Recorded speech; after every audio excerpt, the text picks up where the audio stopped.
selaras dengan kos sara hidup yang tinggi dan ramai yang kehilangan sumber pendapatan di kala pandemik ini? Terima kasih. Sila Menteri di Jabatan Perdana Menteri menjawabnya. 3 minit. Yang berhormat Datuk Speaker, terima kasih. Yang berhormat sahabat saya daripada Batu Kawan. Sejujurnya, ada COVID atau tak ada COVID, pesara staf kerajaan memang tiap-tiap tahun naik bayaran pencennya 2% sejak 1 Januari 2013. 2%. Jadi kalau nak naik lebih daripada 2% tu perlu satu kajian mendalam ekoran daripada COVID. Terima kasih Tok Speaker. Terima kasih. Soalan tambahan pertama sila Batu Kawan. Terima kasih Yang Berhormat Menteri di atas jawapan.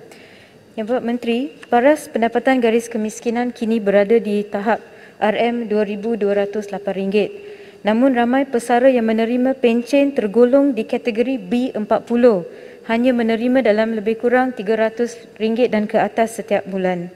Satu amount yang sangat rendah.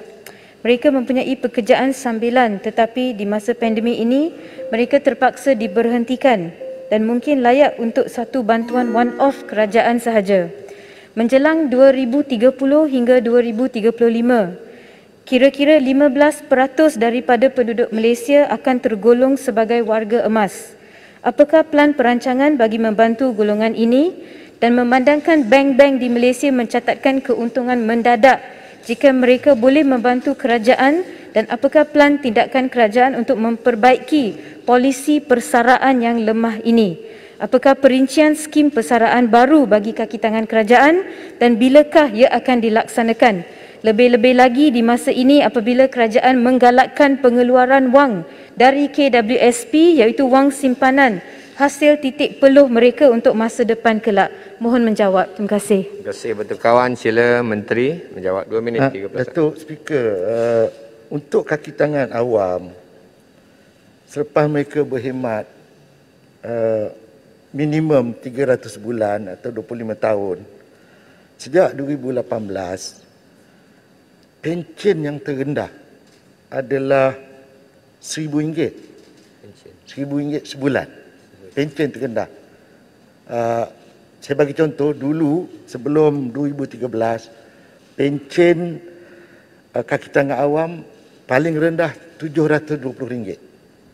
Tapi sejak 2018, untuk kaki tangan awam yang pencen terendah tu tidak lagi 720, 1,000. Maknanya dah pencen dia tak ada buat apa.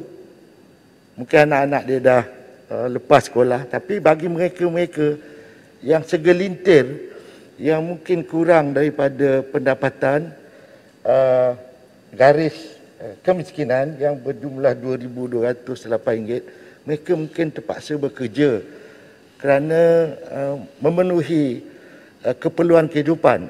Itu adalah satu perkara yang sedang dipikirkan dan sebenarnya JPA dah buat satu kajian dan akan dibentangkan kepada Yang Amat Berhormat Perdana Menteri sebelum dibuat memorandum Jemaah Menteri untuk melihat kembali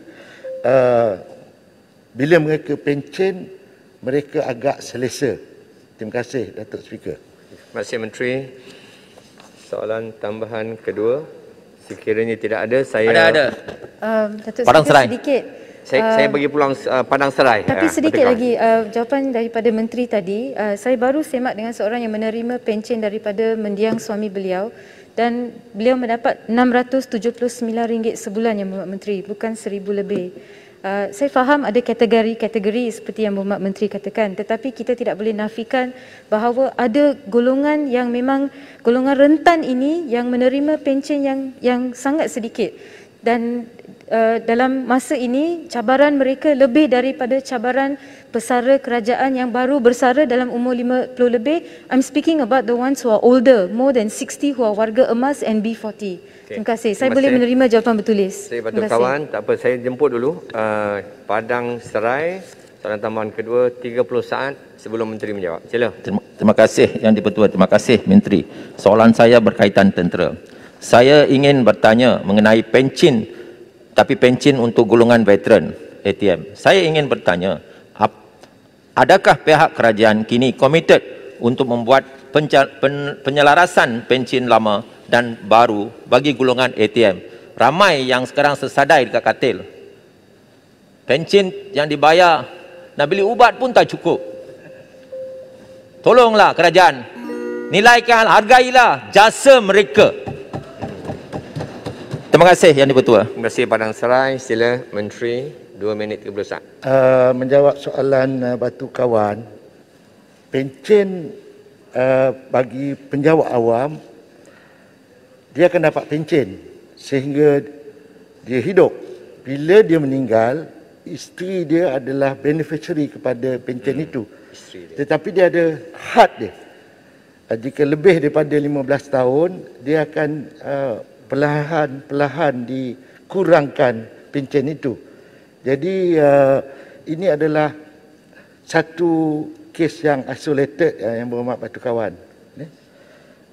Walau bagaimanapun kita akan tengok balik sebab yang pentingnya orang yang bekerja dengan kerajaan dapat layanan yang baik. Tapi kerajaan lebih lagi bagi faedah kepada tanggungan dia. Itu tak banyak negara dalam dunia yang buat macam tu. Kemudian Padang Serai, saya dulu pernah jadi timbalan menteri di kementerian. Ini masalah servis.